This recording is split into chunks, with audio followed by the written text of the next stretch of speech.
회개하고 진정으로 용서받는 방법을 아십니까? 자, 잘 들어보세요. 오늘 하나님의 말씀을 통해 회개하고 용서받는 법을 배우게 될 것입니다. 마태복음에 기록된 대로 많은 사람들이 언젠가 하나님께 나아올 것이기 때문입니다. 그리고 많은 사람이 내게 이르기를 주님, 우리가 주님의 이름으로 예언했습니다. 주님, 우리가 주님의 이름으로 많은 기적을 행했습니다. 주님, 우리가 주님의 이름으로 귀신을 쫓아냈습니다. 할 것이라고 기록되어 있습니다. 그러면 예수님께서 그들을 보시고 말씀하실 것입니다. 내게서 떠나가라. 나는 불법을 행하는 너희를 전혀 알지 못한다. 그러므로 우리가 진정으로 용서받을 수 있도록 회개하는 방법이 있습니다. 어떤 사람들은 주님께 용서를 받는다고 생각하지만 실제로는 거절당할 수도 있습니다. 그러니 잘 들어보세요. 오늘 우리가 배울 내용입니다. 자, 시편에서 한 구절을 읽어드리겠습니다. 시편 7편 11절부터 13절까지 읽어보겠습니다. 잘 들어주세요. 이 사람은 시편 기자입니다. 그가 회개에 대해 뭐라고 말하는지 들어보십시오. 그리고 그가 하나님에 대해 뭐라고 말하는지 들어보세요. 하나님은 공의로운 심판자이시며 이는 그분이 선하시다는 것을 의미합니다. 그가 하는 일은 하나도 잘못된 것이 없다. 하나님은 공의로운 심판자이시며 날마다 진노하시는 하나님이십니다. 알고 계셨나요? 하나님께서 매일 분노를 느끼신다는 사실을 알고 계셨나요? 그것이 바로 분노라는 단어의 의미입니다. 그것은 분노를 의미합니다. 분노뿐만 아니라 짜증도 느낀다는 뜻입니다. 하나님께서 매일 특정 사람들에게 화를 내시고 불쾌해하신다는 사실을 알고 계셨나요? 그는 그렇습니다. 그럼 이 사람들이 누구인지 말씀드리겠습니다. 성경은 이 문제를 그냥 넘어가지 않습니다. 하나님은 날마다 분노를 느끼시는 하나님이시다. 우선 그가 왜 매일 분개하고 화나고 짜증을 느끼는지 아십니까? 그는 인류의 현 상태를 보고 있기 때문입니다. 그는 인류의 죄를 보시고 십자가에 못 박히시고 부활하신 아들 예수 그리스도를 통해 우리 영혼의 구원, 과 죄 사함을 위해 인류에게 사랑을 베푸시는 모습을 보십니다. 그러나 그는 인류가 그의 아들을 거부하고 그의 구원을 거부하고 그의 사랑을 거부하며 계속해서 죄 가운데 살아가는 모습을 보십니다. 그래서 하나님은 매일 분노를 느끼시는 것입니다. 그가 12절에서 계속해서 하는 말을 들어보십시오. 우리는 회개에 대해 이야기하고 있는데 12절은 곧바로 회개에 대한 이야기로 들어갑니다. 만약 남자가 회개하지 않는다면 다른 선택지가 있습니다. 회개할 수도 있고 회개할 수 없을 수도 있습니다. 회개는 생각을 바꾸는 것을 의미하며 하나님께서는 매일 우리 삶 속에서 바로 그 일을 행하고 계신다는 것을 기억하십시오. 우리는 예수 그리스도를 믿는 믿음, 곧 그의 죽음과 부활을 통해 구원받았습니다. 그러나 이제 성경은 이 세상의 풍조를 따르지 말고 오직 마음을 새롭게 함으로 변화를 받으라고 말씀합니다. 우리의 마음은 우리의 몸을 지배하고 우리의 마음은 우리의 반응과 행동을 지배합니다. 그러므로 주님은 우리를 매일 변화시키고 계십니다. 회개라는 단어는 마음의 변화를 의미합니다. 회개할 때마다 세상의 방식을 거부하고 하나님의 방식을 인정하는 것입니다. 당신은 죄악된 생활 방식을 거부하고 영적인 생활 방식을 받아들이는 것입니다. 회개는 구원을 잃었다가 다시 얻는다는 의미가 아닙니다. 아니요, 전혀 그렇지 않습니다. 회개란 간단히 말해서 그리스도인으로서 주님을 영화롭게 하지 않는 어떤 것을 보고 그것을 행했거나 그런 함정에 빠졌거나 그런 행동을 했다는 것을 인정하는 것을 의미합니다. 회개란 그것이 주님을 영화롭게 하지 않고 하나님을 기쁘시게 하지 않는다는 것을 인정하는 것입니다. 회개란 하나님께 고백하는 것, 주님께 회개하는 것, 그분께 주님, 저를 용서하시고 씻어주시고 정결하게 해주십시오. 주님, 제가 한 말, 행동, 보고 느낀 것, 반응했던 것을 보십시오. 주님, 저는 그것이 주님께 영광을 돌리지 못한다는 것을 압니다. 주님, 제 죄를 용서해 주십시오. 제가 그렇게 행동하고, 보고, 행하고, 그렇게 반응하고, 부정적인 말을 했던 것을 용서해 주십시오. 주님, 저를 용서해 주십시오. 제가 그것이 주님께 영광을 돌리지 못한다는 것을 압니다. 라고 말하는 것입니다. 그것이 바로 회개입니다. 그것은 당신의 삶에서 옳지 않다고 알고 있는 것을 주님께 바칠 때 일어납니다. 그것이 바로 회개입니다. 하나님께 죄를 고백하고 마음을 바꾸고 완전히 방향을 바꾸어 육신의 지배를 벗어나 성령의 인도하심을 따라 행하는 것입니다. 12절을 계속 읽어보겠습니다. 만일 사람이 회개하지 않으면 하나님께서 그의 칼을 날카롭게 하실 것이다. 물처럼 촉촉한 게 아니라 약간 젖은 느낌이에요. WHET라는 단어는 그의 칼을 날카롭게 한다는 뜻입니다. 하나님께서는 사람이 회개하지 않는 것을 보시면 심판의 칼을 갈기 시작하실 것입니다. 그렇기 때문에 회개는 그리스도인의 삶에 매우 필요한 것입니다. 우리는 회개해야 합니다. 우리는 하늘 아버지께 고집을 부리는 사람이 되어서는 안 됩니다. 우리는 마음이 굳어지고 냉담해지는 사람이 되어서는 안 되며 그렇게 된 후에 주님과 구세주이신 예수 그리스도를 거부해서는 안 됩니다. 아니. 우리는 성령께서 죄를 깨닫게 해주실 때 회개하는 사람이 되어야 합니다. 우리는 그 모든 것을 하나님께 고백합니다. 아시다시피 하나님께서 여러분을 구원하셨을 때 여러분이 다시는 죄를 짓지 않게 하신 것은 아닙니다. 그는 당신이 죄를 짓더라도 다시는 죄책감을 느끼지 않도록 만들었습니다. 당신은 그리스도인이 되기 전에는 죄악된 삶을 살고 있었습니다. 하지만 이제 여러분의 삶에 성령님이 함께 하시니 여러분은 확신이라는 것을 느끼게 됩니다. 그건 성령께서 당신에게 그런 식으로 살아서는 안 된다고 알려주시는 거예요. 그런 것들을 연습해서는 안 됩니다. 그 모든 것을 하나님께 맡겨야 합니다. 더 이상 그렇게 살아서는 안 돼요. 이제 당신은 확신을 느낍니다. 보세요. 경건한 사람은 죄책감을 느낄 때 그 일을 하나님께 고백합니다. 하지만 마음이 완악해지는 사람은 스스로 마음을 굳게 하고 그것을 거부하며 계속해서 죄악된 삶을 살아갑니다. 그리고 하나님은 그러지 말아라고 말씀하십니다. 그러지 마세요. 그런 생활 방식을 갖지 마세요. 이제부터 칼을 갈기 시작할 테니까요. 계속 읽어보겠습니다. 성경에는 이렇게 기록되어 있습니다. 그분은 활을 당겨 준비하셨고 그를 위해 치명적인 무기를 준비하셨으니 그의 화살을 불화살로 만드셨다. 오, 저는 주님과 싸우고 싶지 않지만 성경은 그렇게 하라고 말하고 있어요. 성경은 사람이 회개하지 않을 때, 즉 주님의 책망에 마음을 완악히 할 때 성령님께도 마음을 완악히 하는 것이라고 말하고 있습니다. 성경은 하나님께서 그 사람과 전쟁을 벌이실 준비를 하고 계신다는 것을 제게 알려주고 있습니다. 잠깐만 안 돼. 회개는 하나님께 항복하는 것이라는 사실을 알고 계십니까? 주님께 항복하고 신뢰하고 겸손하십시오. 알고 계셨나요? 그러나 회개하지 않고 마음을 완악히 하는 것은 곧 하나님, 저는 당신과 싸우겠습니다. 당신의 의로움도 거룩함도 용서도 당신의 아들 예수 그리스도도 필요 없습니다. 제게 필요한 건 오직 저 자신, 제 행동, 제 삶의 방식뿐입니다. 이것만으로도 충분하고 저는 당신과 싸우겠습니다. 라고 선언하는 것과 같습니다. 주님, 자비를 베푸소서. 회개하기를 거부하는 사람은 하나님, 저는 당신과 싸울 준비가 되어 있습니다. 라고 말하는 것과 같습니다. 아니. 그러지 맙시다. 성경은 마음을 완악하게 하면 주님께 전쟁을 선포하는 것이라고 말합니다. 자, 이제 이것 좀 들어보세요. 이것은 잠언 28장 13절과 14절에 나오는 또 다른 내용입니다. 회개할 때 어떤 일이 일어나는지 잘 들어보세요. 회개했을 때 어떤 일이 일어나는지 들어보세요. 잠언 28장 13절에서 14절까지. 자기 죄를 숨기는 자는 형통하지 못할 것이다. 이는 죄를 숨기고 고백하지 않고 회개하지 않는다는 뜻입니다.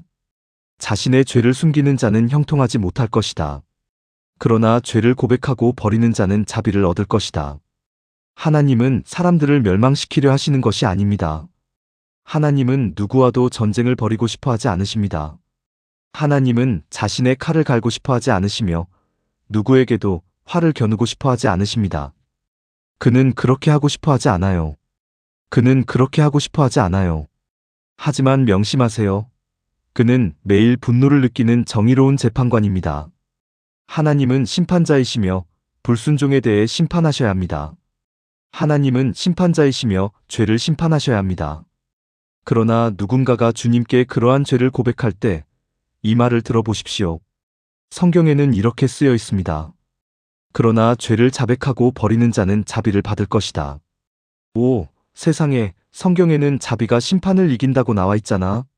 하나님은 심판보다는 자비를 베푸시기를 더 원하십니다. 그렇기 때문에 회개는 권장사항이 아닙니다.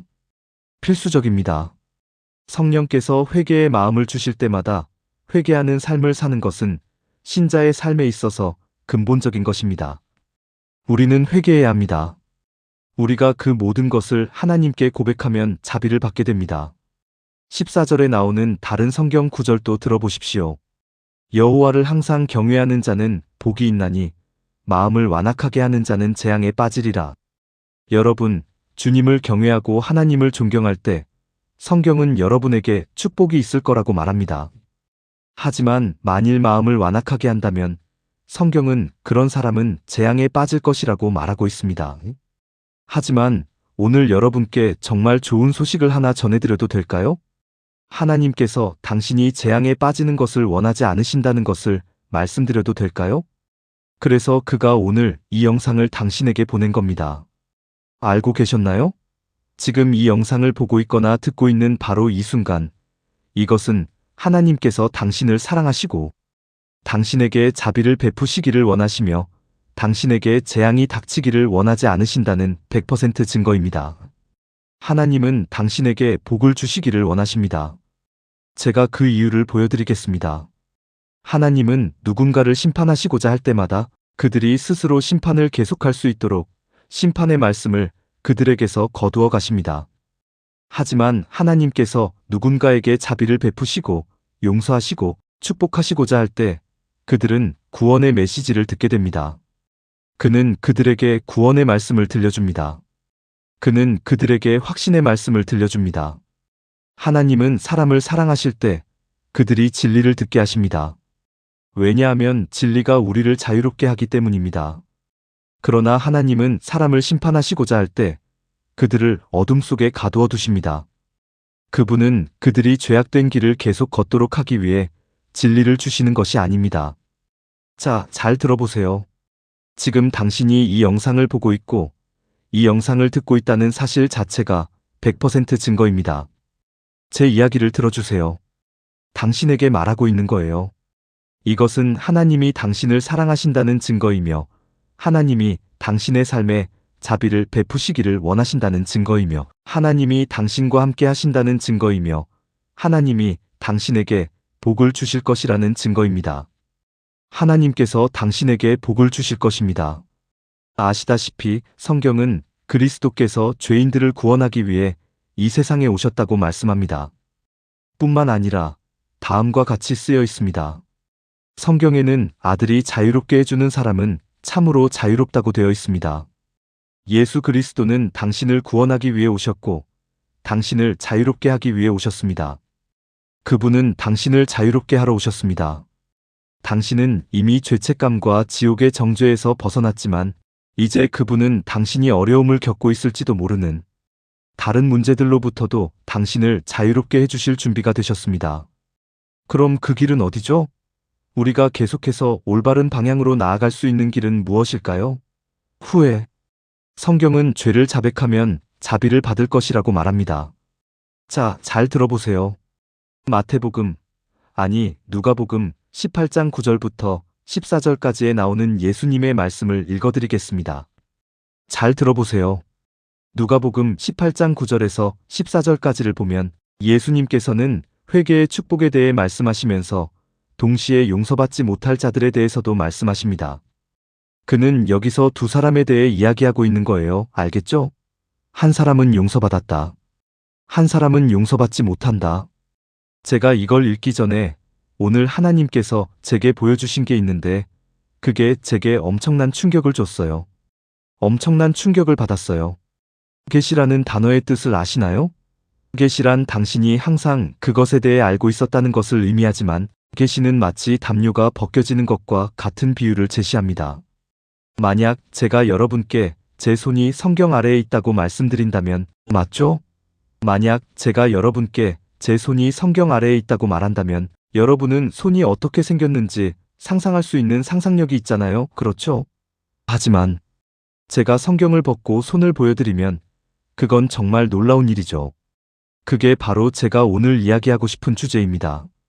이는 많은 사람들에게 놀라운 사실이 될 것입니다.